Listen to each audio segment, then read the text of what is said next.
వచ్చే సార్వత్రిక ఎన్నికల్లో రాష్ట్రంలోని అన్ని స్థానాల్లో పోటీ చేస్తామని జనసేన అధ్యక్షుడు పవన్ కళ్యాణ్ వెల్లడించారు.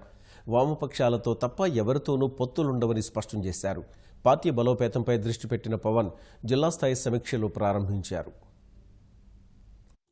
రాష్ట్రంలోని 175 స్థానాల్లోనూ పోటీ చేయాలనేదే తమ విధానమని జనసేన అధ్యక్షుడు పవన్ కళ్యాణ్ స్పష్టం చేశారు. కొత్త తరాన్ని చట్టసభల్లో ప్రవేశపెట్టబోతున్నామన్న పవన్ మేలైన అనుభవజ్ఞులు, యువత, మహిళల మేళవింపుతో వచ్చే ఎన్నికల్లో పోటీ పడతామన్నారు. తమ ప్రస్థానం కేవలం ఒక ఎన్నికల కోసం కాదని తేల్చి చెప్పారు. పొత్తుల పేరుతో ప్రజల్లో గందరగోళం సృష్టించేందుకు అధికార ప్రతిపక్షాలు చేస్తున్న దుష్ప్రచారాన్ని ఎక్కడికక్కడా తిప్పికొట్టాలని పార్టీ శ్రేణులకు పిలుపునిచ్చారు.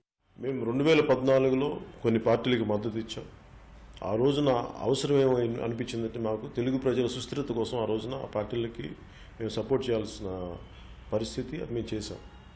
ఈ రోజున జనసేన పార్టీ సమతుల్యత కోసం 175 స్థానాల్లో మేము ఒంటరిగా పోటీ చేస్తున్నాం. మేము కలుపుకునేది కూడా ఒక వామపక్షాలను తప్ప ఇంకా ఏ అధికార పక్షంతో కానీ ప్రతిపక్షంతో మేము కలిసే అవకాశాలు కానీ అలాంటి పరిస్థితులు కానీ లేవు. 25 సంవత్సరాల భవిష్యత్తు, యువత భవిష్యత్తుని మా అండగా ఉండాలంటే మేము చూస్తుంది కూడా కొత్త తరం నాయకత్వం చూస్తున్నాం.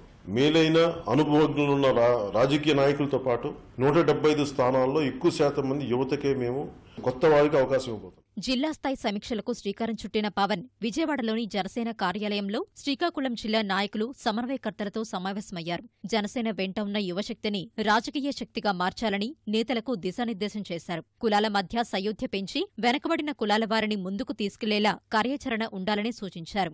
నేతలెవరూ వ్యక్తిగతంగా కాకుండా పార్టీ అజెండాతో ముందుకెళ్లాలని చెప్పారు.